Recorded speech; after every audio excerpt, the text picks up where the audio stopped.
Tout d'abord, c'est important de comprendre que l'ensemble de la situation avec le COVID-19 demande de la collaboration et vraiment de la résilience de l'ensemble du personnel qui travaille au CIUS de l'Outaouais. Je tiens tout d'abord à les remercier parce qu'on a beaucoup de gens. L'ouverture de l'unité COVID à l'hôpital de Hull nécessite le rapatriement de plusieurs employés de différentes directions et différents services qui ont déjà travaillé aux soins intensifs ou qui ont l'intérêt de venir travailler aux soins intensifs, mais on a besoin d'avoir l'ensemble des gens disponibles pour réussir à offrir les services nécessaires. Donc, je tiens tout d'abord à les remercier. Mais ce qui consiste dans cette capsule, c'est vraiment vous informer de la façon dont on s'assure que ces gens-là qui acceptent de revenir travailler dans les soins intensifs aient, dans le fond, une approche adéquate et une formation complète. La formation se divise surtout en deux volets. Un volet qui comprend la partie des soins intensifs mise à niveau, parce que, comme je vous expliquais, il y a des gens qui ont travaillé aux soins intensifs, mais ça fait parfois plusieurs années, donc il y a une mise à niveau complète qui est faite de ces gens-là par nos experts terrain, et l'ensemble de l'équipe des soins intensifs de l'hôpital de Hull participent à l'ensemble de la formation, sont très impliqués pour réussir à la mise en œuvre de cette unité-là. Le deuxième volet, c'est vraiment qui se divise en 4 capsules. La première consiste en une approche générale qui explique vraiment à l'ensemble des gens qui viennent travailler en quoi consiste l'historique et pourquoi l'unité COVID et comment on va fonctionner. La deuxième capsule est tout ce qui concerne la prévention des infections. Qu'est-ce qu'est exactement le COVID-19, comment on se protège, les meilleures mesures de contrôle, qui sera disponible pour aider, dans le fond, et tout ce qui concerne l'ensemble des questionnements prévention des infections que cette équipe-là peut avoir.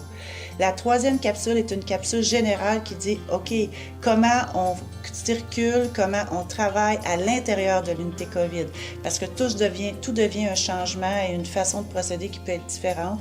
Donc, chaque procédure, comment s'habiller, comment entrer dans l'unité, et ça inclut tous les types d'emplois, parce que vous savez que tous les types d'emplois participent à l'unité COVID, qu'on soit hygiène, salubrité, qu'on soit au niveau de l'alimentation, qu'on soit au niveau du transport, qu'on soit préposé, inhalothérapeute, radiologie, je ne veux pas en oublier, mais tout le monde qui participe doit venir travailler à l'intérieur de l'unité COVID et doivent être préparés à venir y travailler de façon sécuritaire. La quatrième capsule est vraiment en lien avec les fameux masques. Tout le monde entend parler des masques N95. Donc, on s'assure que tout le monde a le bon fit pour son masque et de façon sécuritaire qu'on a le masque et le fit est fait pour chacune des personnes. Donc, c'est vraiment ce qui entoure l'ensemble de la formation, le global, de comment on réinitie nos équipes à pouvoir venir travailler dans l'unité COVID, qui est quand même toute une expérience. C'est sûr que l'unité COVID, comme il est expliqué par Dr Brouillette dans une capsule précédente, est comme un petit hôpital dans un hôpital. Donc, c'est une zone qui est vraiment plus confinée, une zone fermée où on a de la pression négative.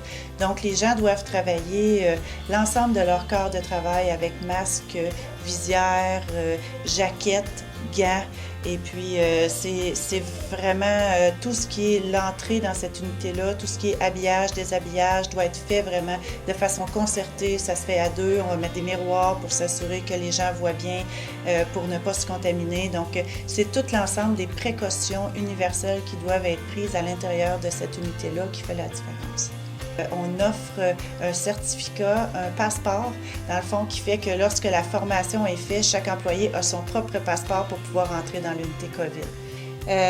Pour terminer, je tiens vraiment à souligner l'excellent travail de l'ensemble de l'équipe des soins intensifs de Hull, la gestionnaire, les conseillers en soins et les infirmières et infirmiers qui ont vraiment participé à l'ensemble de la création et de la conception de la formation et aussi vraiment au montage de l'unité COVID. C'est un travail d'équipe qui s'est fait avec les médecins et l'ensemble de l'équipe. Donc, je tiens à dire un gros merci à tous.